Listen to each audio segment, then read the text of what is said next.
Кыргыз там салганды билбейт дейт элек. Бүгүн кыргыз океандын ар жагындагы Америкада 60 этаж, 70 этаж үйлөрдү салып атат.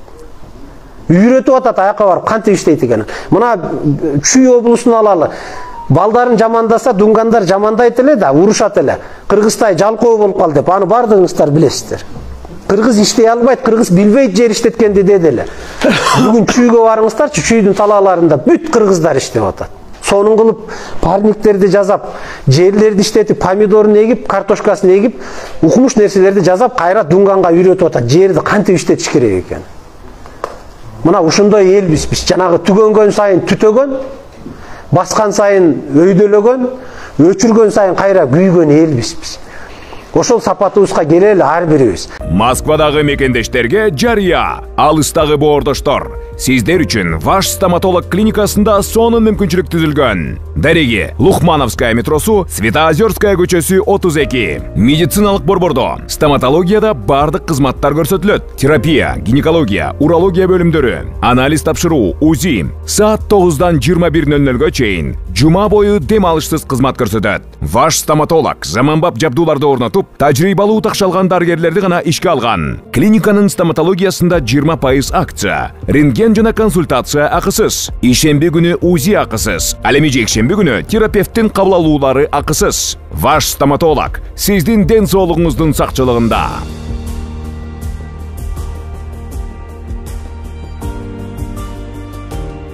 Азыр эми отчет берип, анан баал бул деп бири-бирибизди мактай берген менен убакыт.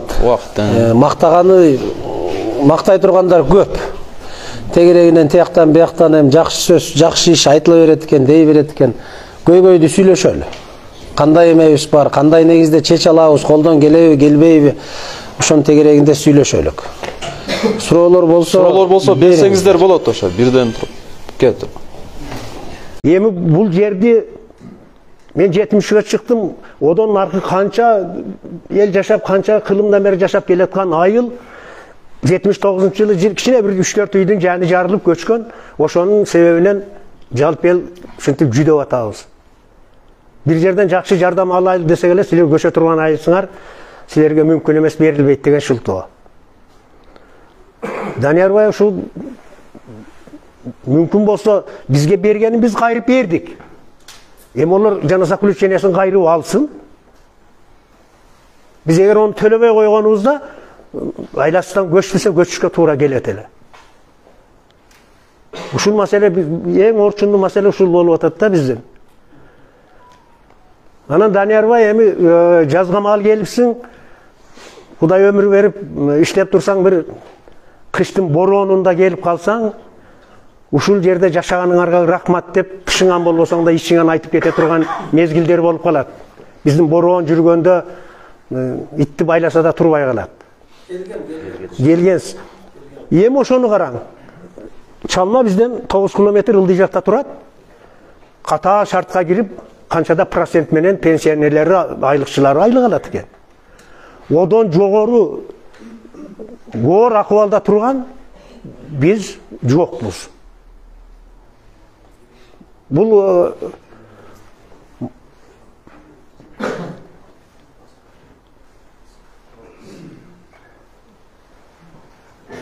муну кандай деп түшүнсө болот? Илгерибиз биздин ушул өрөөндө айтылган сөз бар экен. Сарбаргынын кулакасы бар, тазбаргынын мөк акасы бар, кара баргы мен ургандын ким акасы бар дегенде, чамасы олордун акалары күчтүү, чама ошон үчүн олор илешип, биз илешпей калганбыз дейбиз да. Ушул маселени бир Даниярбай бул эми айтылып эле келатат, макул. Биз айткандан жадабадык, уккандар уккандан жадабады. Чечилбей атат. Ушуга бир акыры бир точка койдуруп берсеңиздер, биздин да көйгөйлөр чечилип, кичине эл катары жашап калсакпы деген ой. Рахмат көңүл бурганыңыздарга.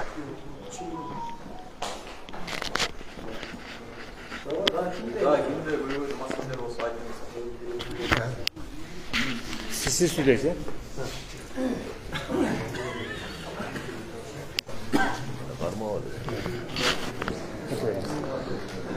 Mına uşul bizim ayıl ilgerten beri ayavay jakşı ayıl ele. Эми zamanına jaraşa ушундай болуp мындай акыбалга келип калдык. Бул жер биздин акыбалыбыз өтө начар. Жер шарты начар, жайлообуз начар, тигибиз начар. Баягы жер шарты аябай байланыштуу şu akvalda yaşap atабыз. Birden ылдыйкы мына пастакилердин баары жок эле высокогорныйга чыгып, койкоңдоп ылдый басып, Москванын туусун алган калкоз элек. Бир убакта жорок кылыбызсак, ушул жердин жолун салганбыз биз. Мына жол ылдыйтан бүткөн жок. Ушул жерден Жээнбеков Шарып ошондо бир атпалапка бар эле. Немеде Гаренке деген Орус'ta bir atpalapka var эле. Ушул Гаренке деген Орус жалаң пук бирбелелерди саманиттерин жүктөйт эле. Ол беркилик продуктусун жүктөйт эле. Ушинтип алакыга жол салган ушу терек суунун туйгундары. Биринчи ушул жерден баштаганбыз.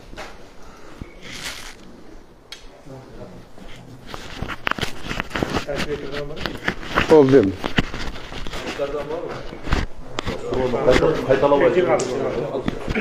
Yaptık.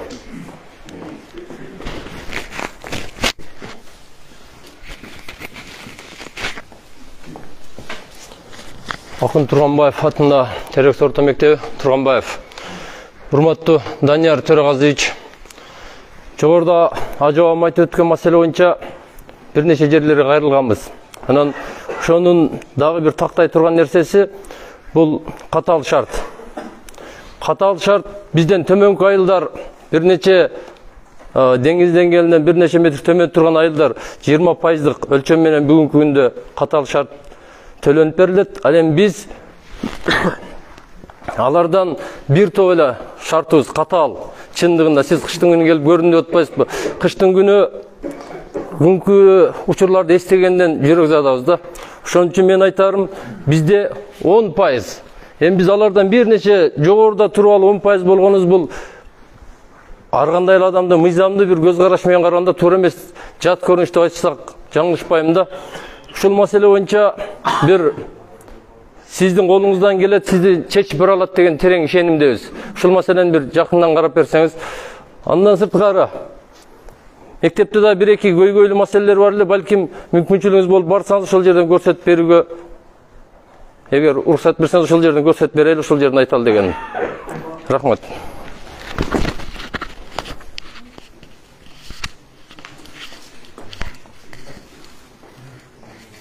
Дагы бар ушул турат.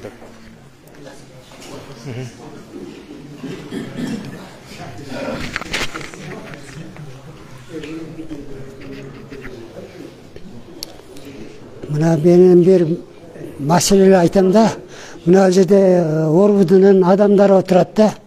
Мен паспортуму алганмын. Уже 10 жылга жакындап кетти. Анан мен учетум жок экен Орбудуда. İşin bolup барсаң, өткөндө барсаң, налог барсаң, базадан чыгат паспорт. Орбуда барсаң, учетун жок экен. Деп бу кандай паспорт берет булар? Учету жок.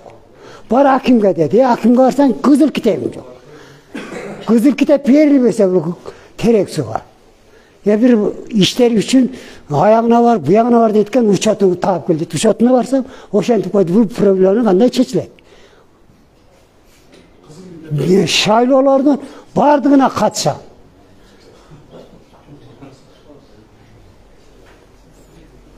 Hakim garı bu ilada bir ötkönde o şey dedi. Hakim garsam, barayın desem çok olacak hakimde.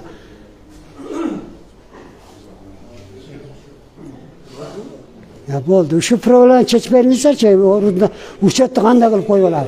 Ata sizdeki pasportumuz var, üyümüz var. Üyümün dokumenti yok. Da жашап атасызбы? Тех паспортун эмнеге алган жоксуз? Teх pasportunu alın gerek yok. Bir özü 2 yıl bunun baştan atamın akranını alıp gitti.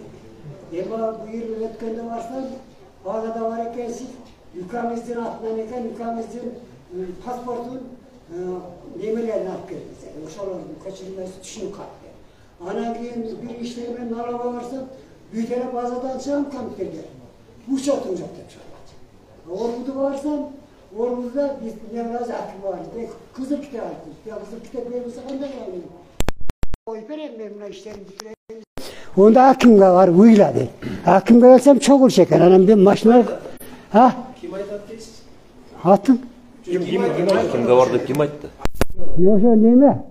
Orbududan aytты. Oşo girgendegi bala kompüterge saldı da hakimge varım dedi. Son desеңiz, sondan aytты. Orbududan aytты. Siz mындай кылышыңыз керек. Үйүңүз ийиңиздин намында экен. Апаңыз. Benim üyümün adı öz ata-enemin atından da. Onlar ötüp ketken ülkeme kalıp ketken. Ülkeme benim gelgenime 15-20 yıl oldu. Ülkem ketken değil. Anan uşul yerden pasport algam. Pasport almaştırıp Orbudu'dan almaştırgam. Uşul boyunca kalgan men bardık derste şairlarga büt bardık kompüterden çıksa uçottu alsam uçotu var degen men ötkönde bildim de şunu. Uçotum uşu Sovet'te ya. Ülkem Bişkek'te de getip kalgan. Karabalta'da. Siz hazır үйгө тех паспорт ала аласыз. Кызыл китеп бербейт. Себеп дегенде сиздерди жанагы өзгө чокурдагылар министрлигинин мониторингтин немеси бар да. Корутундусу бар да. Ошол корутундун негизинде кызыл китеп бербейт. Бирок сиз архитектурага барып, райондук архитектурага тех паспорт ала аласыз. Тамам. Тех паспорту алсаңыз, тех паспорт менен сиздин учетко коёт. Halime oşa arkitekturadan men uçotum yok. Bere tek pasportu. Cedağı Еңиңизге эгерде еңиңизге атайына каза болгондон кийин еңиңиз ошол жерде жашаган болсо еңиңизди чакыртышыңыз керек. Еңиңиз келип бардык эмесин жазып бериш керек. Жоқ, onu жаздыртам. Жоқ, oşa arkitekturadan Нотариально ал сизге өткөрүп берсин. Анан сиз үйдүн ээси катары учет Sana hiç ayırması yok. Oşa tam karıştı. Pasport alganda uçakta koymuş gerek. Жоқ, паспорт алганда мурда ошондой болгон. Азыр бардыгы өзгөрдү да. Паспорт аласыз, бирок учет деген нерсе тамдын документи болсо ошол жерге учетко коёт да сизди. Бул маселе боюнча бизге кайрылың, биз өзүбүз чечип беребиз. Азыр бул андай деле чоң проблема эмес. Бул айыл өкмөттүн эле бүтүрө турган милдети. Эгерде ошол жердеги жанагы кадастрда, архитектурада башка деп энеңе бар, атаңа бар деген маселе болсо кайрыласыз. Андай болбош керек. Урматтуу Данияр Туразович, бизде мындай суроо бар эле да. Азыр мамлекеттик саясат айыл аймактардын эрегелештирүү болот деген имиш бар, сөз бар. Ушул сөз туурабы же туура эмеспи? Эгерде мен муну айткан себебимдай. Мына биз Капчыгай айылма ушул жерде турабыз да. Эгерде ушул саясат туура боло турган болсо, анда уже кээрлер адамдар уже жанагы карталар сызып, бул бияка болсот, бул бияка болсот деп чечиле алса керек менимче. Эгерде ошол туура болсо, биз ылдыйкы айыл аймактарына кошулуп кала турган болсо, бизде көйгөй ошондо жаралат да. Азыр деле көйгөй бар. Себептен бизде мына ушул жаныңызда айыл өкмөтү турат. Ошо негизи эле Капчыгай айыл өкмөтүнө эң көйгөйлүү жайыт маселеси боюнча. Аймак ушу терек суу аймагы. Бизде жайыт тар болуп калат да. Өзүбүздүн малыбыз батпай, жанагы айтылып аткан көйгөйлөрдүн баардыгы ушул баягы биздин жайытыбыздын тардыгынын эсебинен келип атат. Мисалы үчүн биздин айыл кооптуу айылга кошулуп калгандыгы, мына бул биздин мына жогору жагыбыз бүт эле жайыт. Анан союз мезгилинде бул жерде 5-6 коро кой чыгып туруп, анан ошондо жерди деле эрозияга учурап, анан мына колоттордун баардыгын алып кеткен. Кыян жүрүп, кыян түшүнөсүз да, мына азыр чыккан эле көрүнүп турат. Анан кийин союз жоюлганы мал азайып туруп, баягы жер өзүнүн калыбына келип, айылдарда сайталдар өсүп, өзүнүн калыбына келе баштаган. Бирок акыркы 2-3 жылда бул көйгөй дагы пайда болду, дагы мал көйдү, дагы ошо жайыттарда мал көйгөндүгүнө байланыштуу мына айылдан кыян кайрак сел жүрүп, жанагы талдарды жууп кетип, биздин айыл дагы кооптуу боюнча дагы кооптуулукка келип калат да. Ошондой менин суранычым, мен өтүнүшүм, эгерде ошол айыл аймактар эрегелешип кала турган болсо, бизде мисалы үчүн Чалма айыл өкмөтүндө кошсо, анда биздики проблема боюнча алып калат. Эгерде жогору жактагы Ойтал башка айыл өкмөттөргө кошулуп кала турган болсок, анда биздин жайыт маселеси жана башка проблемалар чечилип калмак да. Эгерде ушул нерселер ушул эске алсаңыздар деген өтүнүч менен эле кайрылып атам да. Ошол менде болгон ошол.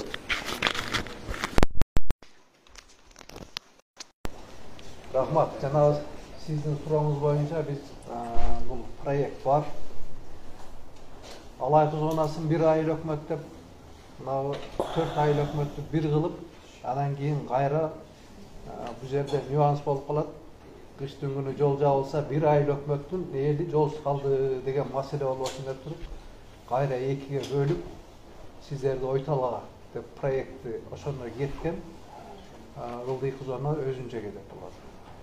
Сиздердики Алай кызанасы 2 айыл өкмөттүн проект бар. Жаштардан суроолор барбы? Сунуштар кошулса жайыт маселеси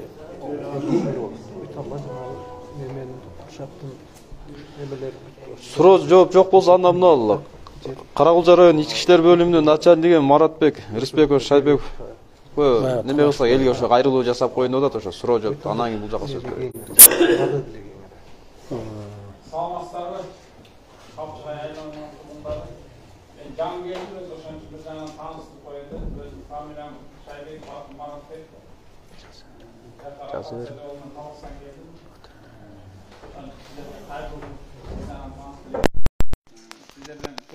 берем. Азыркы күндө кокустуктар көп болуп атат. Мен кечеде 2 айыл өкмөттө болдум. 2 айыл өкмөттө дагы ошол жерден жашоочулардан сурандым. Кокустуктар ошо жаш балдар сууга чөгүп, сезон башталбаса деле сууга чөгүп кеткендер болуп атат. Баа психикалык жактан ооругандар тоже каралбай калып сууга чөгүп кеткен 2 факты болду могу ушу жуманын ичинде эле. Анан экинчи маселем бул алдамчылык болуп атат. Өзгөчө бизде мына өзүбүздө эле болду. Каракулчада 85деги энебиз телефондон бирөө чалса, акчасын баарын, сөйкөлөрүнүн баарын чечип, анан еще дагы бирөөдөн 150 миң сом карызга алып, берип аткан жеринен карыз калган киши күйөө баласын көчөдөн көрүп калып атат да. Анан 150 миң сом кайра алып калып атат, бирок эме шакек сөйкөсү 4000 рубли, 4000 сому уже кетти. Мен анын этегин тактадым, өзүм эми Бишкекте борбордук аппаратта иштегем. Этегин тактадым, этеги түрмөдө отурган адам телефон аркылуу акчасын баарын котортуп алыптыр. Эми туура түшүнүңүздөр, акчаңыздар кайра келбейт. Ал түрмөдө отурган, ал кыргызча айтканда баягы эч нерсеси жок адам да. Ошол жерде кандай аны мен министерство аркылуу дагы сүйлөшөбүз, ал боюнча да өзүнчө эме болот. Ал это второй вопрос. А сиздердики акчаңыздар кайтарылбай калып атат. Ошон үчүн баягы кокустук силерге балаңар мындай болду, күйөө балаңар же бирдеке деп чалса, ошондойлорго ишенбеңиздер. Мен 85те энем менен өзүм сүйлөштүм. Эне күйөө балаңыздын телефону бар беле? Чалбайт белеңиз десем, эми дал баштап калдым, ыйладым, тигидем 85 дегенеге эч нерсе дей албайт экенсиң. Бирок баардык айылдагы жашоочуларга жеткизип койсоңуздар. Ошондой көп болуп атат. Өзүн окаттык жигит экен, бүт баарын тактап неме кылдым. Эми ал биздин жумушна. Бирок сиздерден суранчу ошо акчаңыздарды, анан карточкаңыздарды тоже жана азыр пенсия карточка менен алып атасыздар да. Эч кимге тартып жөнөтпөңүздөр, колуна бербеңиздер. Сиздердин карточкаңыздар номери кетти, болду. Эч нерсе кылбай, эч жака салбай эле алып коет акчаңыздарды, ичинде акча болсун. Ошон сураныч сиздерден. Анан үчүнчү суранычым мал жоготуу көп болуп атат. Менде дагы 2 факты болду. Бирөөсү мен балдарын бүт кыдырып жүрүп 5 баш малды тапты, азыр дагы 5 машалы жок. Аны эми кайтарабыз. Неме кайтарабыз дейм да, уурусу табылат эртеби кечпи. Но малдын кайтарылышы эми өзүңүздөр билесиздер, ууру кески кандай адам уурлукту кылат, эртеңки күнү ал түрмөгө отурат, бирок ам кайтарымдуулугу жок. Эртең милицияга эле сиздер дагы нааразы болосуздар да. Ошон үчүн сиздерден көптөн көп сураныч, малыңыздарды 5 күндөн ашык калтырбай карап, өзүңүздөр да карап койсоңуздар. Эми ошон ичпей жебей өзүңүздөр багып атасыздар, көбөйтүп атасыздар. Ошону дагы өзүңүздөр карап койсоңуздар. Эми бул жерде ошо эң көп эле мал жоготуу экен да, уурлук эмес. Мал жоготуу, бирок эми статьясы бир эле. Ошо уурлук болуп катталат. Ошол сиздерден сураныч. Анан зордук, зомбулук боюнча да, жаш балдар боюнча да көйгөйлүү маселе болуп атат. Аялдарга карата зомбулук. Ошондо жерлерде кайдыгерлик кылбай, жалгыз жашагандар болсо, ошо үй бүлөсүндө ичкилик көп ичилгендер болсо, эми азыр эми азайып калды мурдага караганда. Но баары бир бар. Ошол нерселер дагы. Анан дим маселеси боюнча да жерлерде арганда агымдар болуп атат. Эми бул жерлерде менимче жок болуш керек, но бирок жерлерде бар. Якын инкар деген бир эле агым бар, өзү 20дан ашык агым бар. Азыр ошонун ичинде кээ бирлери бар, бала чакасы мектепке апарбайт, телевизор көрсөтпөйт, башка кылбайт. Ошондо агымдар болсо дагы биздин участкөлөрүңүздөр бар, башкалар бар. Мен өзүм да кыдырам го, баарын эме кылам. Просто сиздерге мен азырынча кайрылып коеюн дедим. Сурооңуздар болсо жооп берейин. Рахмат. Сурооңуздар барбы? Айыл өкмөттү Ойталга кошобуз деп айтып атасыз. Анан бизде кандай? Капчыга өзүнчө айыл өкмөт да. Анан кокус справка кылып, дагы бир кагаз тууралуу кондой неме болгондо ойталга кандай болот? Дежурный машина каттайбы? Биз катал шартта жашайбыз. Анан айыл өкмөттү жоюп ийсеңер кандай болот? Ошого мен таң калып, азыр эшиктен киргенде угуп калдым, анан башта сөзүңү укканым жок эле. Бул бирлештирүү административдик территориалдык реформа деп республика боюнча жүрүп атат. Барлык жерде айыл өкмөттөрү бири-бирине кошулат, айыл өкмөтү эмес райондар биригине. Бул бара-бара аткарыла турган иш 2024 жыл азыр Ысыкөлдө Түр районунда башталды. Кийинки жылдан качан келет ол азырынча белгисиз, толук эмес. Анан эжет. Мен айтып кетип атпайбы. Туура келеби, келбейби бизден. Жок, биз справка керек болот, дагы кагаз керек болот, ого барганда. Мен ошону түшүндүрөйүн деп атам. Биз Ойталды центр дегенибиз жок. Мош центр Капчыгай болуп турат. Капчыгай болсо себеби жогору тескери кетпейт. Бүт бардыгы ылдый көздөп келет. Центр деген буяк болсо бардык жанагы тартылуу күчү дегенде эле ылдый жак болот, ошо центрге жакыныраак. Анан биз Кызылжар менен Алайкуу Ойтал кокусунан кошулуп неме кылып кала турган болсо, биз Алайкууну центр кылбайт да эч качан. Себеби элдин бардыгы бери көздөп жөнөйт, нары көздөп эч ким барбайт. Ошондуктан азыр бул чечиле элек маселе. Ону эми жогорку кеңеште карайт, эл менен макулдашат. Анан каягы элге ыңгайлуу болсо, ошо жакшы чечилет эже. Анан Ойтал менен Капчыгай десем, сиз ойлоп атасыз, Ойтал центр болуп калса Капчыгай ошо карабыз беле. Азыр эми мынабы цифровизация деп коюп атабыз. Бул ишке киргенде айыл өкмөтүнө барып, башка жерге барып справка алгандар деле токтойт. Азыр бардыгын эле барып, ошол мекеме уюм өзү чогултуп, башка кылып атпайбы? Ошого Кудай кааласа жетебиз. Анан жеткенден анан бүт бардыгы ошол ишке ашат.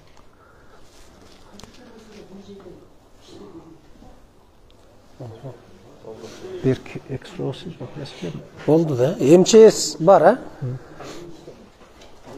Бул шарт боюнча, жанагы корутунду боюнча эмне маселе бар?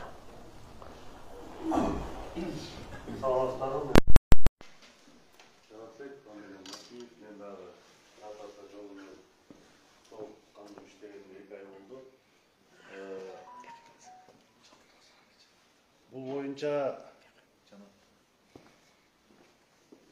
корутунду жалпы айылга чыгыптыр, кооптуу аймакта депчи. Анан корутунду чыккандан кийин элди, калкты жана социалдык объекттерди кооптуулугу жок жерге көчүрүү бул жергиликтүү бийликтин жумушу саналат. Анан өзүңүздөр белгилүү болгондой шарты оор, шарты татаал жер экен. Мен келген күндөн баштап биринчи эле күндөрү ошо бияка экинчи жолу ирет келишим. Бул көйгөйдү уктум. Бул көйгөй курултайдагы, элдик курултайда да каралыптыр. Ошол менен биз жана департамент мониторингке кайрадан сиздердин сунушуңуздар менен кайра арыз жөнөтүп, ушул жерге келип, кайра жалпы айылды жана кооптуу тилкелерди полностью кайра бири-сыйра мониторинг жүргүзүп, далилдеп, так аныктап берүүнү сурандык. Азыр департамент мониторингтин специалисттери Баткен облусунан келип, мына жаңы эле мага сообщение келди, буйруса эмки жумадан баштап берге келбей жаткандын дагы бир себептери, берде биринчиден күн ачылбай жатат, анан кардын эриши эми кетти да. Бул азыркы жаңы современный метод менен дегендей, дрон учуруп, аппараттар учуп, бүт тилкени изилдеп, алар бүт эсеп кысабын жөнөтүп, ошондон кийин корутунду чыгат экен да. Азыр мен ойлотом, күн ачылып, погода кетип, кар эрип кетти, буйруса график бүгүн түшүптүр. Кайсы график негизинде болсо, биз айыл өкмөтү менен ал жөнүндө да иш алып барып атабыз. Мен оюмча кайрадан алып келип, ушул тилкелерди жаңы корутунду береби же эски корутунду боюнча калабы, бирок баягы корутунду кайра кооптуу эмес дегенден мен алысмын. Корутун чыккан деген айыл болот. Анан маселени ошондон кийин чечүүгө дагы бир өзүнчө кадам кылабыз деген ойдомун да.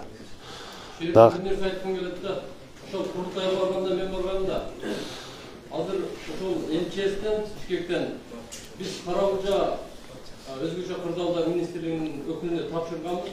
Ошолор барып жеринен аныктайт керек деген да. Алар ошондой айтып атышат. Сиз башкача вариант айттыңыз. Өлкө дал келбей калды. Агай, сиз эми билимдүү эле директор, мектептин директорусуз турабы? Мен өткөндө эле бул нерсени сизге түшүндүрүп кеттилем. Кайра элдин көзүнчө келип, кайра экинчи вариантта суроо бергениңиз мага күмөн жаратып атат да. Мен сизге дайыр айтып коеюн. Департамент мониторинг деген бар. Бул МЧСтин алдында. Мен өзүм аскер кызматкеримин. Мен кандай десем, жер адисмесимин.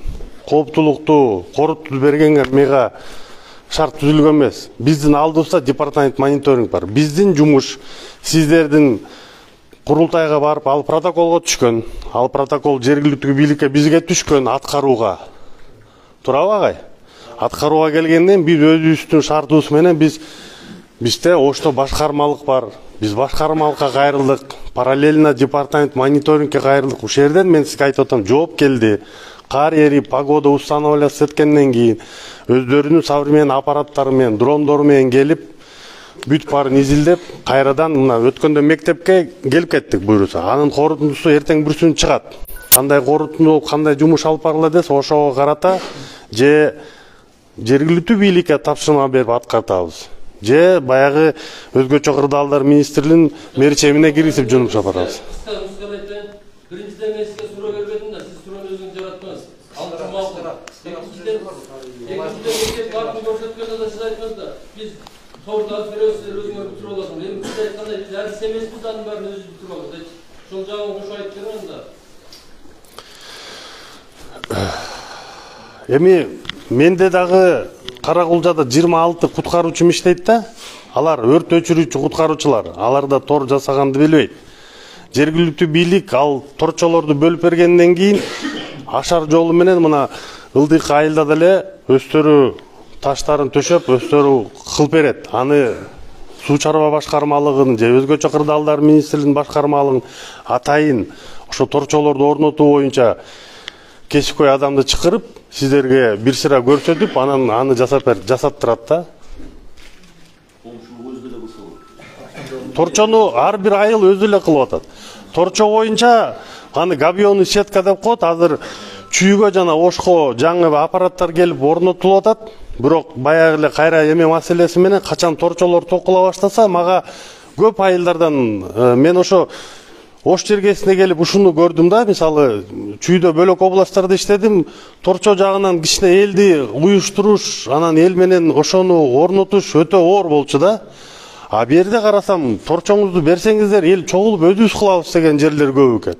Анан эгерде эл өзү кылып, кооптулукту жоюу максатында иш кылабыз десе, биз кантип ага встречага барбайбыз? Ошон үчүн мен ойлойм, торчо маселеси эле болсо эле, кандай корутунду чыкса, ошого карата иш алып барыш керек да.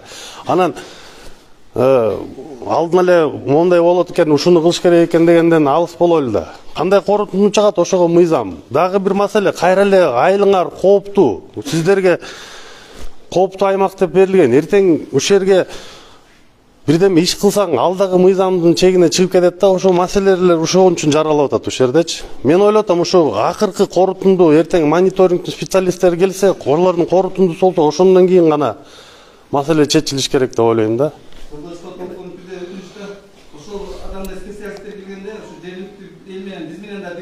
Обязательно. Анан себептен бир айыл көчүрүп чыккандан көрө, ошо бир айылдын коопсуздугун камсыздалган мамлекет үчүн жеңилирээк болсо керек. Обязательно. Сунуштарыбыз бар да, ошо сунуштарыбызды мисалы үчүн мына айыл метегине барып жаргаз, жарым суулар барып жаргазып жууп атат да. Анан ошого мисалы үчүн дренаж куруп, дарыя агызып коюп, Ana mынау жуырда айтып жатқан мәселе агробиондор менен тосып, дамбалар менен тосып, аны ушул биздин айдын коопсуздугун камсыз кылса болот да. Мынау жерде биз ата бабаларыбыз жашап көрүп калганбыз. Бул жерден беккиз келбейт. Закинчи. Ошон үчүн баягы эме ошо биз менен ушундай дебиттер менен сүйлөшсө, биз аларга биздин сунушубузду өтүнүштү айтсак, анан мүмкүн жанагындай ичинде эле бир ай көчүрүп чыккандан көрө жанагындай коопсуздугун. Конечно, жарайт. Обязательно. Ошол текшере турган кишилерди жер курбаганда жөнөтчү. Мына күн жагатканда жөнөтүп ийсем бери езилип турган жер. Ошону айтып атам агай. Он сайын кооптуу экен деп жыйынтык чыгарып койбосун.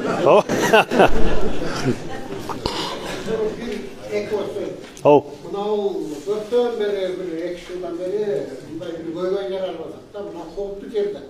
Мына үстүн кайында 38 шланг менен 1 жаракка келип суу кирип атат. Ошону элдерге үстүн кайга чыгып айттык биз, мына эркектер астынан суу чыгып тургуча. О, эркектен кара. Эркектен кадимгидей суу чыгып атат да, чыгыптыр. Ал суу кайдан келген суу биз мисалы Yedi bir kişiler var, o yemeği, 16. O kaç yok, o yemek bile.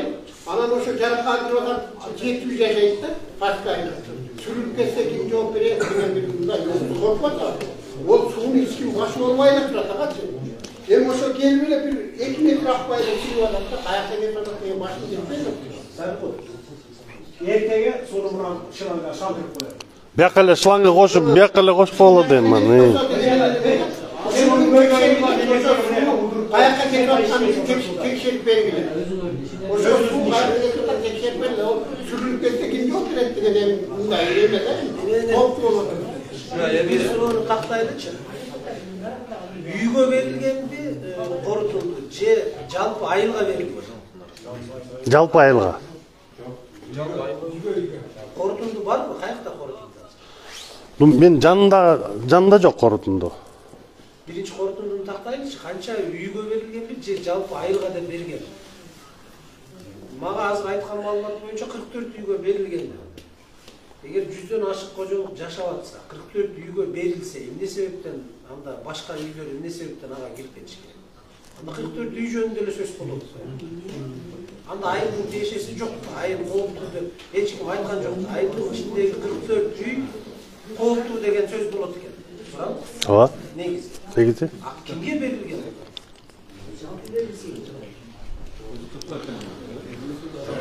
Мына айылда сиздер жашап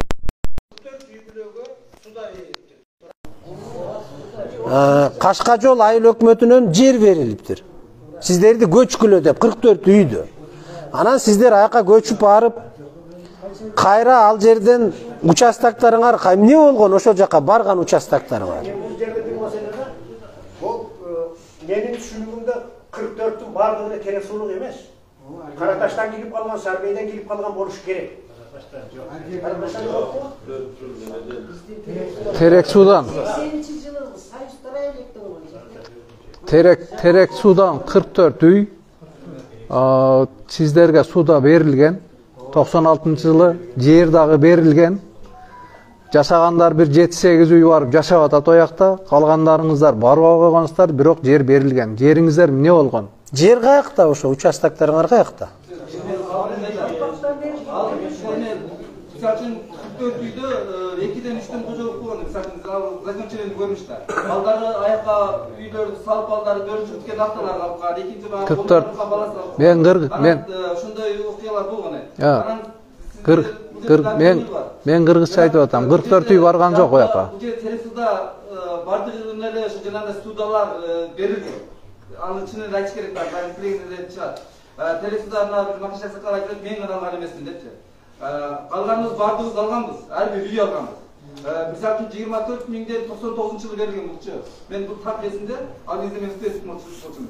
99-жылы ноябрь же декабрь айында 24 миң суда берилген. Ал 24 миңден суданы анан мурун 44 үйгө жер берилген. Ошондо Тересунун бардыгы мисалы үчүн жер дагы суда менен да камсыз болгон мындай. Бул чындык. Бирок төлөндү, бирок эмес. Бул кайтарымдуу суда болчу да төлөнөт, анын бардыгы эле төлөп атат. Анан ошентип анан бирден айылдагы бардыгыбыз эле суда менен бардык үйлөр алынган да. Жок, 44 үй бүлө Кашка жолго көчүп барган жок да. Бүгүн Кашка жолдо сиздерден 8 үй бүлө жашап атат экен.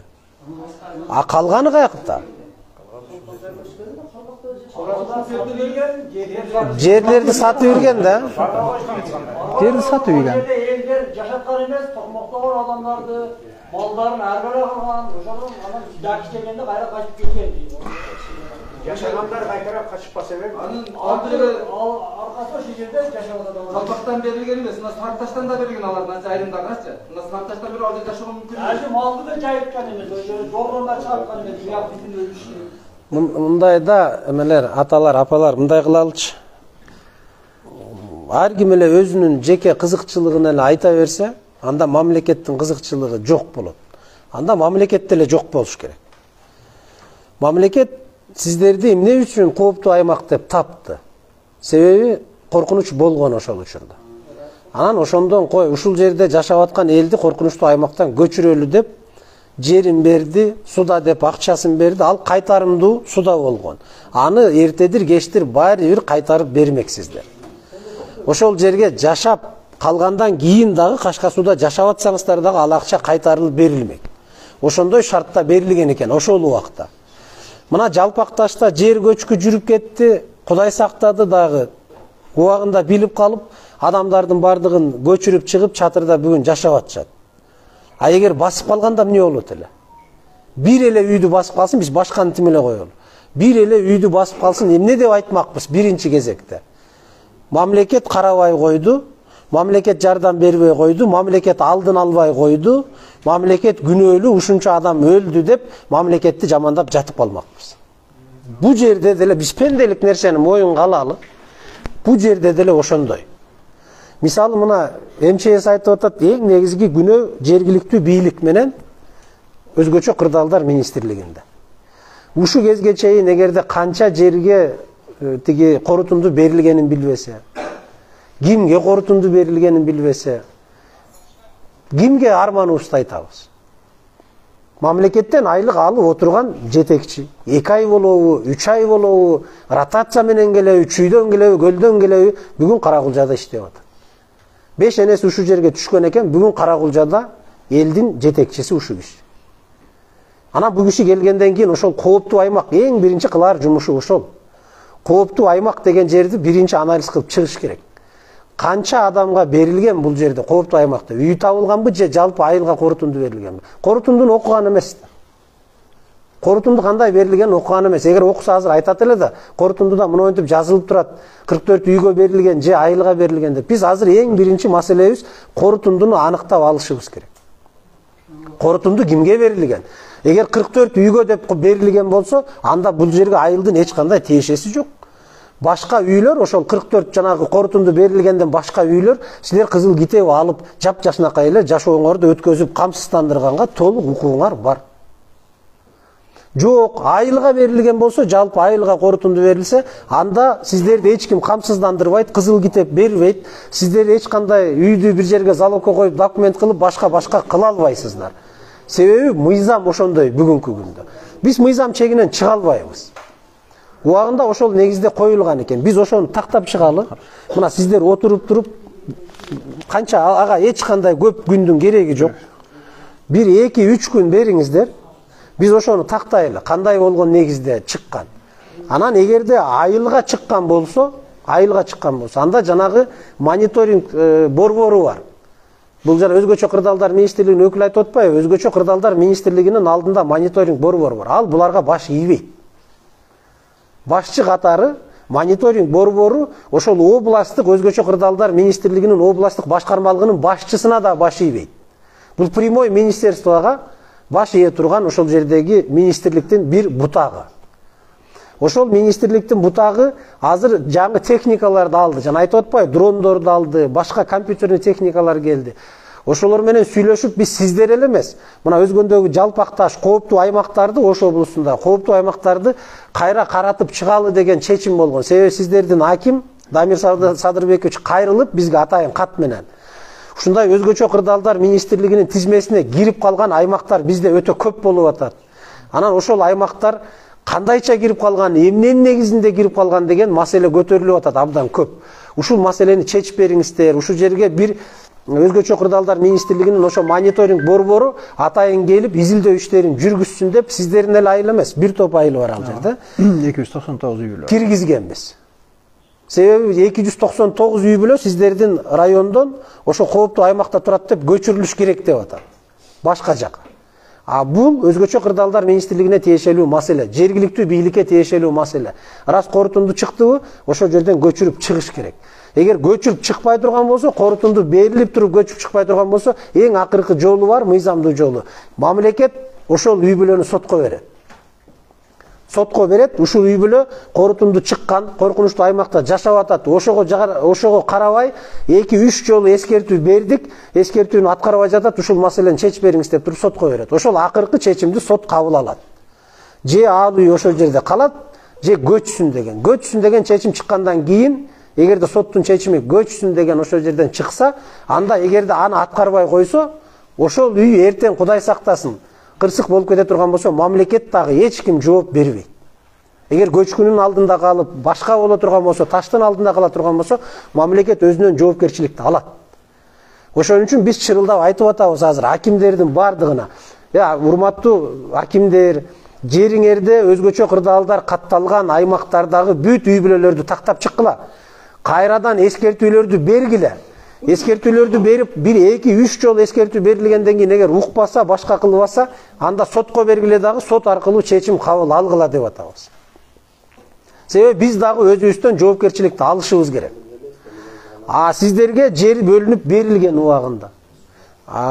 Суда берилген. Эгерде ошол жерде сиздердин балдарды бирөө уруп аткан болсо, сабап аткан болсо, кодулап атса, жайтына киргизбей жатса, башка кылып атса, бул экинчи маселе. Анда ал жерге дагы кайрыла турган мамлекеттик органдар бар. Ички иштер башкармалыгы бар, прокуратура бар, сот органдары бар. Коопсуздук комитети бар. Жөн эле тиги Кашка жолдун балдары эле сиздердин Терек суунун балдарын уруп койсо эле анан ошо менен жашоо өтө бербейт. Ал жерде мыйзам бар. Мыйзам негизинде иш алып бара турган мамлекеттик органдар бар. Ошолор барып териштирип, ошол жерде ошондой маселе болуп аткан болсо, жеринде басмак. Андай маселе болгон эмес.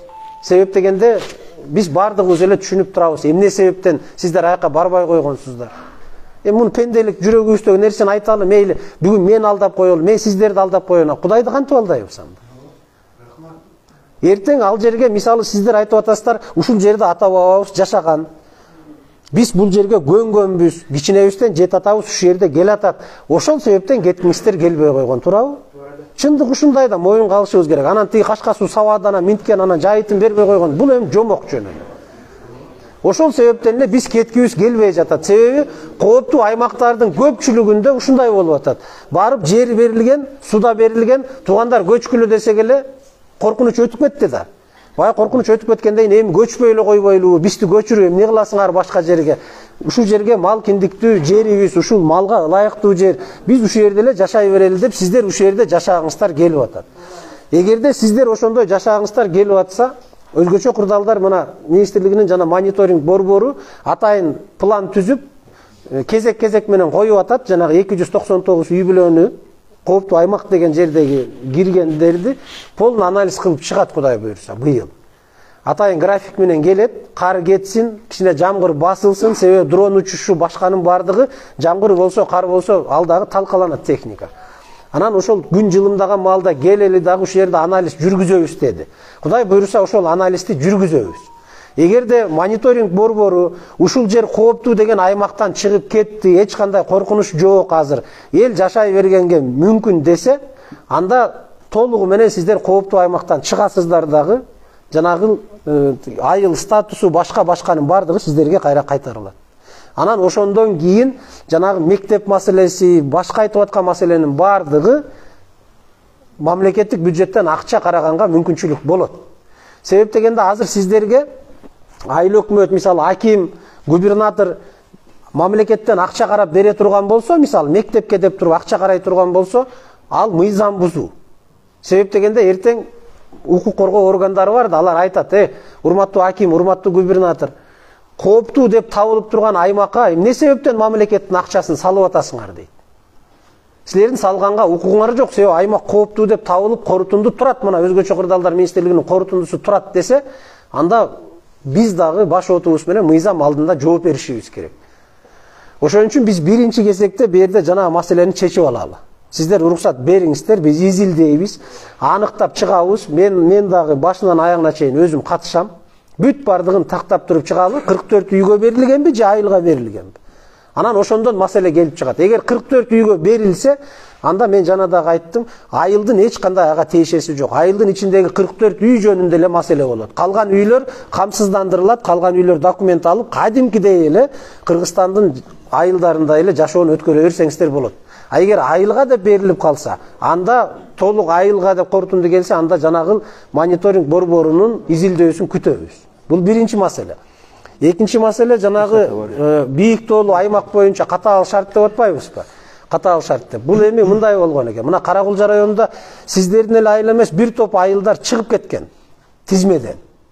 Бирок эмне себептен чыгып кеткени белгисиз. Бул боюнча райондун акими дагы кат менен кайрылган. Мен эгер жаңылбасам бир 4 ай болду. Кат менен бизге кайрылган. Биз ошол райондун катын негиз кылып республикага жазганбыз, министрлер кабинетине. Ушундай айылдар эмеден чыгып кетипти. Бир айыл ылдый жагында турат дагы акча алат, а экинчи айыл өйдө турат, бирок акча албайт. Көпчүлүк айылдар ат өзгөрүп кеткен боюнча чыккан экен. Мурда мисалы Эшмат болсо, кийин Ташмат болуп өзгөрүп калган. Ошонун негизинде жаңы өзгөргөндөн кийин жаңы өзгөргөн аты токтомго кирбей калган. Анан ошонун негизинде чыгып кеткен дагы токтом бекиген. Бул эми мындайда жанагы бийик тоолуу аймак десе эле, биз бийик тоолуу аймак деп койсок эле акча келе бербейт өзүнөн өзү. Булга өкмөттүн токтому чыгат. Министрлер кабинети азыркы сөз менен айтканда, ошол жердин токтому чыгыш керек. Ушул аймактар бийик тоолуу аймактар деп эсептелсин, анан ошол жерге коэффициенттерге бөлүнөт акча. Мынча кошулат. Пенсиясына, башкасына, пенсияга чыгуу мүмкүнчүлүгү башка дегендерде жеңилдиктер болот, аны билесиздер. Азыр биз кат жазып, бул маселе өкмөттө каралып атат. Атайын ведомство аралык комиссия түзүлгөн. Өкмөттө ошол биз жазган каттын негизинде өкмөттөр аралык комиссия түзүлүп, азыр ошол комиссия иштеп атат. Жогорку кеңешке, по-моему, сунуш болду. Жогорку кеңеш биринчи эмесин артка болбой койгон. Кайра артка жөнөткөн, кайра иштеп чыккыла деп.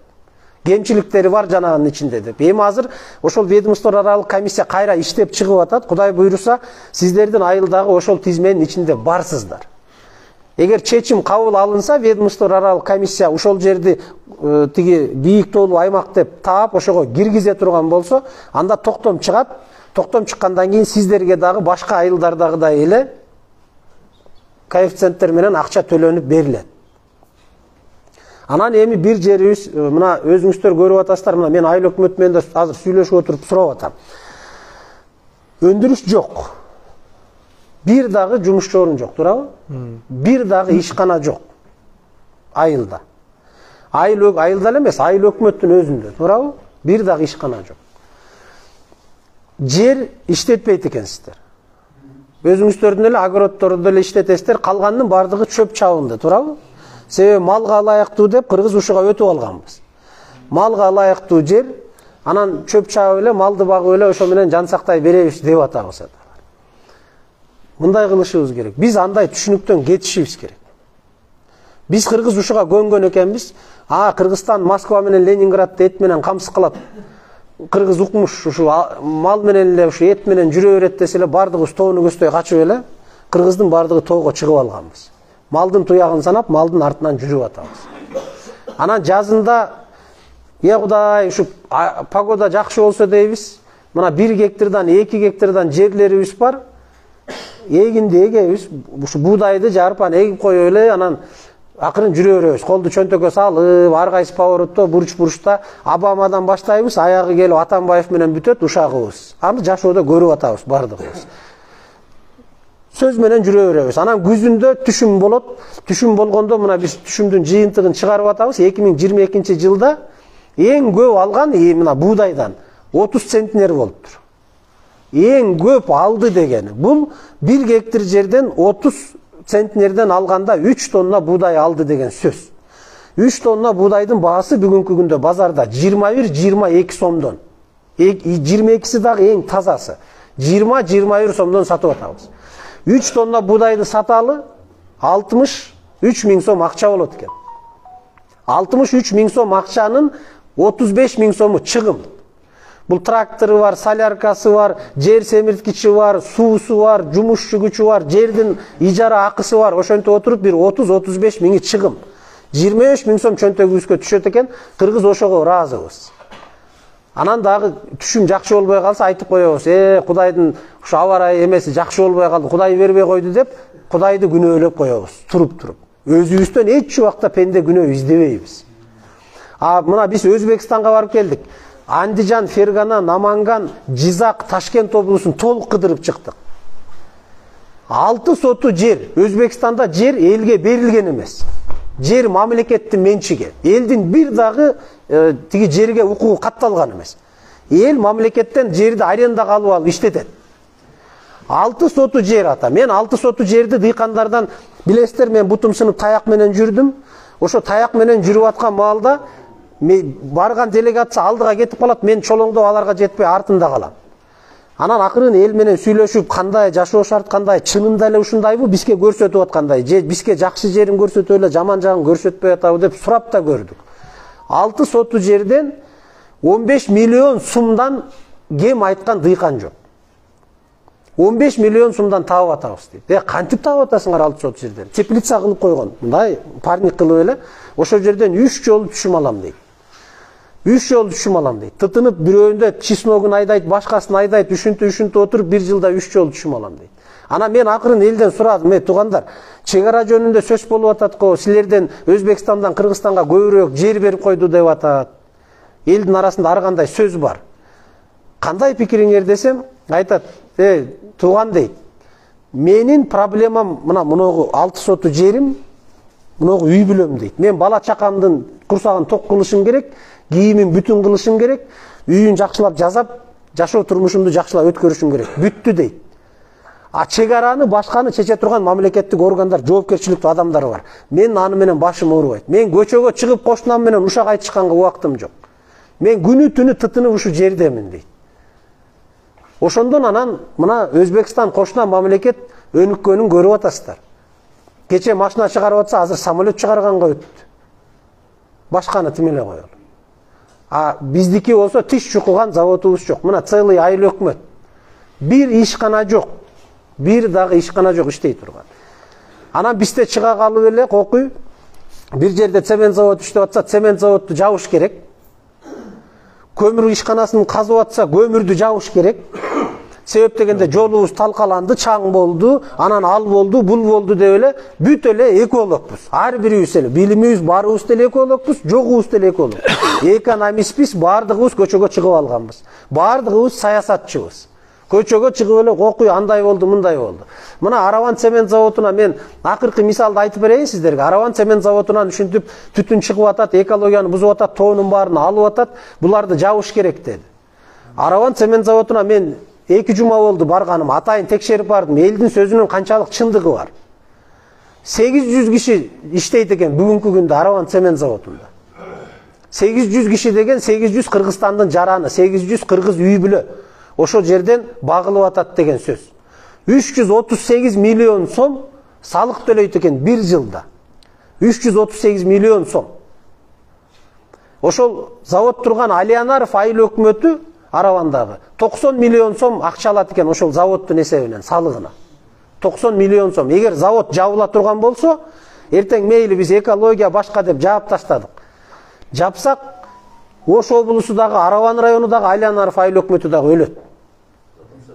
Ошол 338 миллион деген эмне бул? Бул сиздердин пенсияңыздар. Сиздердин балдардын пособиясы, мына мектепте иштеп аткан мугалимдердин айлыгы, сиздер дарыканага барып, жана ооруканага барып дарыланып аткан дарыгерлердин айлыгы, сиздер айтып аткан жолдун оңдолушу, сиздер айтып аткан муногу дамбалардын салынышы, бүт бардыгы ошол мамлекеттик бюджеттин акчасынан салыныш керек. Асмандан келген акча жок, бекер акча жок. Президенттин кабинетинде станок жок. Кой ушу Каракулжага акча керек болуп атат экен. Капчыгай айыл өкмөтүнө ушуну бир 100 миллион берип коюнчу деп станоктон чыгарып эле берип койбойт.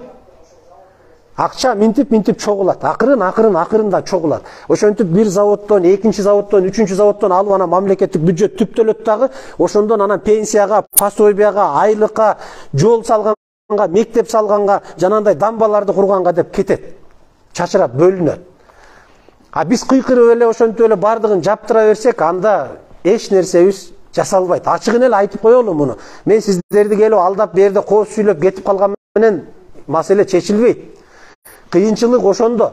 Эгер мамлекеттин акчасы канчалык көп болсо, сиздердин проблема ошончолук тез чечилет, тез оңолобуз. Жок, андай эмес деп ар ким өзү эле карап отуруп эле мага мамлекет кылсын, мамлекет жасап берсин деп отура берсек, анда мамлекет бардыгына жетишпейт. Сиздерге окшогон айылдардан биздин Ош облусунда эле 526 айыл бар. Бизде эле облуста, республика боюнча элестетиңиздер. Канча деген айыл? Ошондой айылдын ар биринде ушундай көйгөй бар. Ар бир көйгөйдү чечиш үчүн экономикабыз өйдө болуш керек. Жанагынтип габион алып келип берип койсо, силер жергиликтүүлөр өзүңөр жасагыла деп айтты деп бул кишини жаман көрүп атасыздар. Жасаш керек. Жасаш керек. Себеби Капчыгай айыл өкмөтү сиздерге гана керек. Муну ачык моюнга алып коелу. Сырттан эч ким келип жасап бербейт. Биз тиги Ноокат районунун, Кара Суу районунун тим эле коелу. Капчыгайдын Чалма айыл өкмөтүндө жашап аткандарга кереги жок. Эмеде чындыгын айтсак, туурабы? Кантип жашап атат, ал эч кимдин башы оорубайт. Себеби чалмалыктарга чалма керек, капчыгайлыктарга капчыгай керек. Терек суу, мына терек суу сиздерге гана керек нерсе. Сиздерден көз каранды. Сиздер жакшы жашайбыз, ушу жерди оңдойбуз, өстүрөбүз, ушу жерди өнүктүрөбүз десеңиздер, бардыгыбыз биригип туруп, бир жакадан баш, бир жеңден кол чыгаралы, көчөгө чыгалы. Жакшы иштер менен чыгалы көчөгө, ошондо оңолот. Арыктарды тазалайлы, жолдорду тазалайлы, башка кылалы, жанагындай тосмолорду эгерде мамлекет габион сеткаларды алып бере турган болсо, ошол сетканы орнотконго специалистин адисин жиберет. Ошол адистер кандай орнотулушту көрсөтсө, эл чыгып, жаштар чыгып эле габиондорду таштап, оңдойлу, түзөйлү. Себеп дегенде МЧСтин эч жака күчү жетпейт. Муну айтып атат, канча кадры бар экен, өздөрүндө канча адиси бар экен. Мамлекет мага эмнени кылып берди, ушу мамлекет эле жасай берсин деген түшүнүктөн биз кетишибиз керек. Базар экономикасына өткөнүбүзгө 30 жыл болду, 30 жылдан ашты. Базар экономикасынын өзүнүн тартиби, өзүнүн шарты ушундай тугандар. Эл биригип, эл чыгалы, демилге көтөрөлү, анан кийин мамлекет тарабынан жардам болот, чогуу өсөбүз, чогуу өнүгөбүз, чогуу жылабыз. Анан жок, мага мамлекет эмне кылып берет, өзү кылып берсин, мен кылбайм, ар ким өзүнүн курсагын ойлоп эле, өзүбүздүн жашоонун ойлоп эле тыңып отура бере турган болсок, эч убакта өнүкпөйбүз, эч убакта жылбайбыз алдыга. Сиздердин демилге керек. Эл көтөрүлүш керек. Эл жакшы жагына көтөрүлүш керек. Эл ойгонуш керек. Туугандар, кой келгиле, биригели, бүгүн ушуну жасайлы, эртең ашар кылып муну жасайлы, бүрсүгүнү мектепке жардам берели деп аракет кылсак, анан кийин өнүгөбүз, анан кийин өсөбүз. Бул турмуштун чындыгы. Калп эле келип анан ооба эртең жардам беребиз, бардыгы чечилет, укмуш деп кете бергенибиз менен артыбызда эч нерсе жок. Бүгүн чындыкты моюнга алышыбыз керек. Артыбызда жыргаган эч нерсе жок. Мына акыркы 2 жылдан бери эле кичине оңолуу жолуна түштүк. Мына пенсияңыздар көтөрүлүп атат, дарыгерлердин айлыгы, мугалимдердин айлык акысы, бала бакчалардын айлык акысы, маданият кызматкерлеринин айлык акысы, мамлекеттик кызматкерлердин айлык акысы көтөрүлүп атат. Мына ооруканаларыбызга жаңы жабдуулар келип атат. Мына Каракулжанын кана оорукананын башчысы. Мына отурат жигитиңиздер. Жыргал деген жигит. Ушул жигитти ушул жака жумушка алып келгенибизде да айткан, кокуйт тиги Жаныкуловдор өздөрүнүн кадрларын алып келип атат Каракулжага деп. Мына келди, иштеп берди Сопсонун. Каракулжада өмүрүндө алынбаган жабдуулар бүгүн Каракулжа райондук больницасында турат, ооруканасында. Башка райондон келип бизден дарыланып. Башка райондон келип Каракулжанын центрина, больницага жатып кетип атышат. Башканы тим эле коелу. Маселе иштегенден эле болот. Жетекчиден көз каранды бардык нерсе. Мына келди, таптатынака иштеп атат, жазап атат, оорукананы сонун кылып жазады. Мына жакында бир топ нерсесин ачылышын кылды, ошол жерге журналисттерди чакырып, башкаларды чакырып көрсөттү. Болбойт деп эле отура берсек, жок, болбойт деп эле отура берсек, эч нерсе болбойт. Кудай Таала кылсаң, аракет кылсаң берекетин берем дейт. Алланын жакшы уадасы бар. Пендем аракет кылсаң берекетин берем. Коргонсоң, коргойм дейт, туурабы? Анан оозду ачып эле алма уш оозума түш деп эле отура бере турган болсок, алма эч убакта бышпайт, эч убакта оозубузга түшпөйт. Бүгүнкү күндүн чындыгы ушундай. Kim mehnet kılsa, kim emgектенсе, kim иштесе, kim таманакы маңдай терин төксө, ошого жараша жашайбыз. Ошого жараша жашообуз болот. Оңолобуз. Биз деле ким эле мисалы кошуна мамлекетке келип эртең Карагулжаны оңдоп коеюн, ушу Капчыгай айыл өкмөтүн оңдоп коеюн деп ойлойт дейсиздерби? Же Кыргызстан оңолсун деп? Эч убакта ойлобойт. Кошуна мамлекеттерге, сырттагы мамлекеттерге Кыргызстан тизе бүгүп эле ушинтип ошолордун көзүн карап карыз сурап отурган мамлекет болгонубуз алар үчүн жакшы. Алар ошону күтөт, Кыргызстан бутуна турбай эле койсун. Бизден карыз алып эле эптеп жашай берсин, биз үстүнөн каалагандай кылып башкарабыз деп отурат. Эгер ошентип тизе бүгүп жашай бергибиз келсе, анда тизе бүгүп отура берели. Эч ким кыймылдабайт, эч нерсе болбойт. Жок, тизе бүкпөйбүз. Кыргыз деген улуу эл. Биз бир уч элбиз, анан аз элебиз. Анан кийин Кыргызстан деген ушул бир жерибиз деле кичинекей, элибиз деле кичинекей. Кыргыз бая тойго кечигип келсе, Кыргыз тойго кечигип келет, боло берет. Кыргызда башка деп өзүбүздү басып, өзүбүздү жамандап, өзүбүздү ылдый тебелей турган калкка айланып алдык. Кыргызстан өткөн улуу эл жок. Кыргыз улуу элбиз. Мына 7 миллион кыргыз болдук эми. 1 миллиард эли бар Кытай менен Индия турат мына жаныбызда. Кытай кошунабыз. Эл аралык олимпиадаларда көрүп атасыздар. Мына акыркы Алматыда болгон Азия чемпионатында. Эмне үчүн 1,5 миллиард эли бар Кытайдан чыкпайт Азия чемпиондору? Эмнеге 1 миллиардтан ашты, мына 1 миллиард 100 дегенмен миллион болду. Индиядан чыкпайт Азия чемпиондору. 7 миллион кыргыз барып, бир эмес 3 Азия чемпиону болуп, 3 алтын медаль алып келип атабыз. Биз улуу элбиз. Бизде дух бар, манастын руху бар бизде. Биз ошол нерсени баспай ойго түшүбүз керек. Кыргыз деген мыкты элбиз, улуу элбиз. Кыргыздын колунан бардыгы келет дешибиз керек. Бир убакта кыргыз там сала албайт эле, мына айрыкча тоолуу эмелер билесиздер. Тамдын бүт бардыгын же чечени, же сарт келип салып берет эле, туурабы? Кыргыз там салганды билбейт дейт эле. Бүгүн кыргыз океандын ар жагындагы Америкада 60 этаж, 70 этаж үйлөрдү салып атат. Үйрөтүп атат аяка барып кантип иштейт экенин. Мына Чүй облусун алалы. Балдарын жамандаса, дунгандар жамандайт эле да, урушат эле. Кыргыздай жалкоо болуп кал деп, аны бардыгыңыздар билесиздер. Кыргыз иштей албайт, кыргыз билбейт жер иштеткенди деди эле. Бүгүн Чүйгө барыңыздарчы, Чүйдүн талааларында бүт кыргыздар иштеп атат. Сонун кылып парниктерди жасап, жерлерди иштетип, помидорун эгип, картошкасын эгип, укмуш нерселерди жасап, кайра дунганга үйрөтүп атат жерди кантип иштетиш керек экенин. Мына ушундай элбиз биз. Жанагы түгөнгөн сайын түтөгөн, баскан сайын өйдөлөгөн, өчүргөн сайын кайра күйгөн элбиз биз. Ошол сапатыбызга келели ар бирибиз. Кыргызстандын өнүгүшү, өсүшү бул жалаң эле акимдин, губернатордун, айыл өкмөттүн колундагы нерсе эмес, мына отурган жетекчилердин колунан. Булардын колунан бок келбейт. Мына мен ачык айтайын. Эгерде эл колдобосо, эл демилге көтөрбөсө, эл ойгонбосо, эл жакшы жагына өзгөрбөсө, бийлик эч убакта жакшы жагына өзгөрбөйт. Бул бүгүнкү күндүн реалдуу ачуу чындыгы ушул. Эгер эл жок болсо, мамлекет жок болсо, жер жок болсо, бийликти кимге кылабыз мисалы? Биз бир нерсени демилгелеп көтөрүп, жакшы нерсени жасайлы десе, эл кайра бутка чаап, колго чаап, койчай деп отурса, анда эч нерсе өнүкпөйт, жылбайт алдыга. Ошон үчүн бардыгыбыз биригип алып туралы, аталар, апалар. Сиздердин ар бириңиздерден көз каранды Кыргызстандын өнүгүшү, анын ичинде Оштун ичинде Карагулжанын ичинде ушу Капчыгайдын өнүгүшү ар бириңиздерден көз каранды. Мен үйдө эле жатам да Капчыгайда. Мен Кыргызстандын өнүгүшүнө кантип салым кошмок элем? Аны тигилер жүргүзө берсин, жазай берсин деген адам катуу жаңылат. Мына апалар үйдө жок дегенде 3 бала тарбиялайсыздар да, туурабы?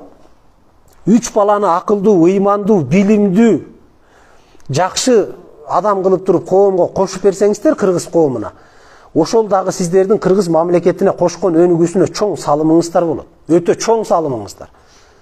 Жок, андай эмес деп бир кылмышкерди тарбиялап берсеңер, уятсызды тарбиялап берсеңер, тиги тартиби жок, ыймансызды тарбиялап берсеңиздер, анда мамлекеттин өнүгүүсүнө кошкон чоң соккуңар ошол болот. Ар бириңиздердин жашооңуздардан көз каранды Кыргызстандын өсүшү, өнүгүшү. Мамлекет силерге керек, сиздер мамлекетке керексиздер. Ошондо биз биригебиз, бир чыгабыз. Ошон үчүн аракетти көтөрүңүздөр, жата бербеш керек. Чалмада эмне кыла алмак элек биз мына ушул Капчыгайда, терек сууда эмне бар, колубуздан эмне келет биздин деп отура бербейли. Демилге көтөргүлө, айрыкча жаштар ойгонгула. интернет бар, башка бар. Интернетте отуруп алып эле жылаңач кыздарды карап, тиги эшмат ушак айтыптыр, ташмат ушак айтыптыр, тигини бияка алыптыр, бул тиге тийип кетиптир деп эле бир баланы көргөндүн ордуна интернеттин жакшы жагын пайдаланалы. Үйрөнө турган нерсе интернеттен өтө көп. Ошолорду алып, үйрөнүп, жаштар көтөргүлө демилгени. Айыл өкмөт уктатпагыла. Сайып тургула бар. Урматтуу айыл өкмөт, муну кылсак болот экен. Бушуну мындай кылып көтөрөлү. Эл мындай демилге кылалы, сен биягынан жардам бер, райондо мындай жардам сура, областта мындай жардам сура десеңиздер, көп нерсе ачыкталат. Көп нерсе жылат алдыга, Кудай буйруса. Анан эле жанагындай кылып эле тиги габионду силер берип койсоңор өзүңөр жасап алгыла деген туура эмес. Та келип жасап бербейсиңерби деген ал туура эмес. Эч ким келип жасап бербейт аны. МЧС дагы жасап бербейт. Колунан келбейт себеп дегенде анчалык күч жок. Анан Кудай буйруса акырында ушуну менен турбайбыз, өнүгөбүз. Мына Кудай тынчтыгын берсин, ден соолук берсин, оорутпасын, жанагындай бөөдө кырсык эмесинен жамандык саат сабырынан тышкары кылса, биз өнүгөбүз. Кыргызстан ушуну менен турбайбыз, алдыга жылабыз. Бизде да бир убакта ушул жолдор асфальт боло турган мүмкүнчүлүк келет, Кудай буйруса. Жанагындай суу ташкындарын алдын ала тосо турган дамбаларды кура турган мүмкүнчүлүк келет, Кудай буйруса. А ошого жетиш үчүн, ошол келиш үчүн эл бардыгыбыз биригип жапа-тырмак мамлекетти көтөргөнгө аракет кылалы, иштейли, чыгалы. Мына бизде өзүбүз деле, мына мен Таластан болом. Таластын эң өйдө жагында баягы биринчи президентибиз Аскар Акаевдин келинчеги Майрам Акаева деген апчебиз жашаган Каракол деген айыл бар. Анын үстүндө Канизавод деп коет, мурда Канизавод, азыр Талдыбулак айыл өкмөтү. Ушундай бийик тоолуу шартта жашашат. Ошол жерге алма өспөйт дейт эле Союздун убагында. Алма өспөйт, башка эксең өспөйт деп эле, ошо менен эч ким тикпейт эле, өспөйт эле. Азыр барсаңыздар ушундай бактарды өстүрүп атышат. Өсөт экен көрсө. Только бая Союздун убагында болбойт деп койсун, ошо менен адам болбойт. Кой, биз койдун артынан эле тиги туягын санап жүрө берет экенбиз, ошо менен эле жашоо өтө берген. А көрсө өсөт экен, сонун кылып бактарды жасап атышат. Ушул жерге дагы, Капчыгайга да көп нерсе өсөт, көп нерсе бышат. Аны бышырыш үчүн, өстүрүш үчүн мамлекет сиздердин огородуңуздарга келип эч нерсени эгип бербейт. Өзүңүздөр эгип аракет кылып, бир жыл албай калса, экинчи жылы, бир жылы башканы тиксеңер, экинчи жылы башканы тигип жашайлы. Мына Жалпак Ташка бардык, жанагы жер көчкү болгон жерге. 7000 көчөт отургуздук. 7000 көчөт. Ошол жерге ит мурундун көчөтүн алып барып 6 жыл мурун отургузган экен, ит мурун. Түшүмүн берип атат азыр. 1 килограммы 180 сом. А кургатылган ит мурунду сата турган болсок 400 сом экен 1 килограммы. Карагат, кадимки эле кара карагат. Мына көлдө карагат фестиваль деп жыл сайын өтөт, фестиваль өтөт, кумтөр акча берип, ошо карагаттарды өстүрөт. Биз тапшырма бердик тиги райондун акимине. Токой чарбасына карагаттарды көл менен сүйлөшүп, карагаттын көчөттөрүн алып келип бергиле дейт, эл айтып атат. Бизге бергиле, биз өзүбүз эгип алалы, ошондон да пайда көрөлү деп атат. Пайданы бардыгыбыз аракет кылсак, таштан дагы пайда көрсөк болот. Аракет кылалы, биригели иштейли. Себеби Кыргызстан бизге керек, башка эч кимге керек эмес. Кыргызстаныбыздын сырттан келип кошунабыз эч убакта өнүктүрүп өстүрүп бербейт. Аракетти кылалы буйруса. Биз да колдон келген аракетти жасайбыз. Сиздерге жанагы көйгөйлөрдү чечкенге, мына мен ушу жерде отурам, мына улуу орозонун күнүндө бардыгыбыз орозобуз.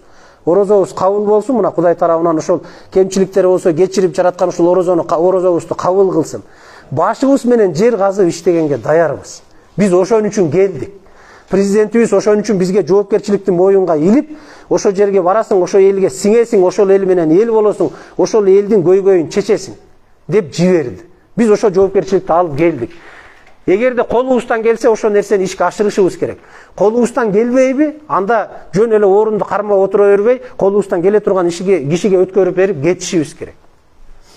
Ошонун эле аракетинде үстүндө иштеп атабыз, ошого эле чуркап атабыз. Ошол аталар, апалар, эң негизги жардам сиздерден. Сиздерден эң биринчи Кудайдан. Мына Кудай сактасын, жок эле жок, биз эч нерсе кыла албайбыз, башка дей берсек, Алла Таала жок деген нерсени жок кылат. Жок эле жок дей берсе, пейилибиздин бардыгы кетет. Бүгүн айтып атпайбызбы? Заман жаман дейбиз. Заман эч нерсеси жаман эмес. Баягы эле заман, баягы эле тоо, баягы эле Алайкунун жолу, баягы эле Капчыгайдын зоолору, аскалары. Адам жаман болуп калдык. Биз пенде бузулдук, пейилден кеттик, бири-бирибизди көрө албай калдык. Бири-бирибиздин жакшылыгыбызды көрө албай калдык. Ошол пейилди оңоп туруп адам оңололу, а заман эч жака кетпейт. Эгер адам оңолсо, заман эч жака кетпейт. Адам заманды оңойт. А заман келип адамды эч убакта оңобойт. Ошон үчүн биз оңололу, ичибизден оңололу, бардыгыбыз биргели, айыл өкмөткө эле жалгыз илип коюп, ушул кишинин милдети давай жаса, тигини кыл, муну кыл, аким келсин, муну жасап берсин, губернатор келсин, аны жасап берсин деп отура бербейли. Иштейли, аракет кылалы, демилге көтөргүлө, чогулгула. Бир көчөнү жасасак, кийинки жылы бир көчөнү жасайбыз. Быйыл бир проблеманы чечсек, наркы жылы бир проблеманы чечебиз. Чогулалып, Кыргызстан бардыгыбызга керек. Көйгөйлөр боюнча ушул, эгер макул десеңиздер, уруксат берсеңиздер, биз акырын Кудай деп жолго чыгалы, мындан ардагы бара турган, Алайкууга чейин бара турган жолдорубуз бар, эл менен жолугушуу. Башка суроо жокпу? Рахмат бардыгыңызга.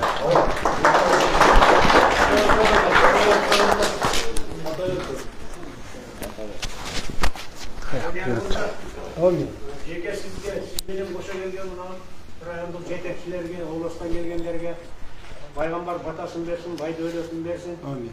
Uzun ömür versin, yetmiş vakit versin. Bardığımızın karnına doğru kavul kılıp, Allah hayırda jursuk, öz fanayın desen jurştuk nasip olsun. Amin. Allah. Rahmat. Yani yolun açık olsun. Amin. Getiregenlerin kavul olsun. Umurun uzak olsun. Vaktulu olsun. El bütün atası olmalı. Salamat ol. Senin sözüne, kavmine toy. Rahmat.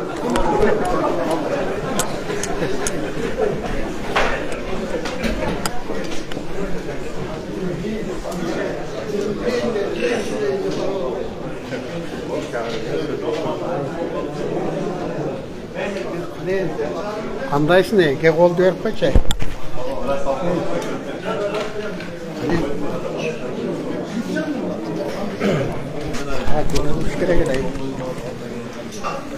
Урматтуу мекендештер, урматтуу достор, ушинтип бүгүн күнгө 12 апрель 2023 жыл биз Каракулжа районунун Алайкуу өрөөнүндөгү Капчыгай айыл өкмөтүнүн Терексу айылында ушул Ош облусунун Кыргыз Республикасы президентинин Ош облусу боюнча ыйгарымдуу өкүлүнүн биринчи орун басары Жаныкулов Данияр Төрөгазиевич менен болгон ушул айыл тургундарынын жолугушуусун көрдүк, күбө болдуңуздар.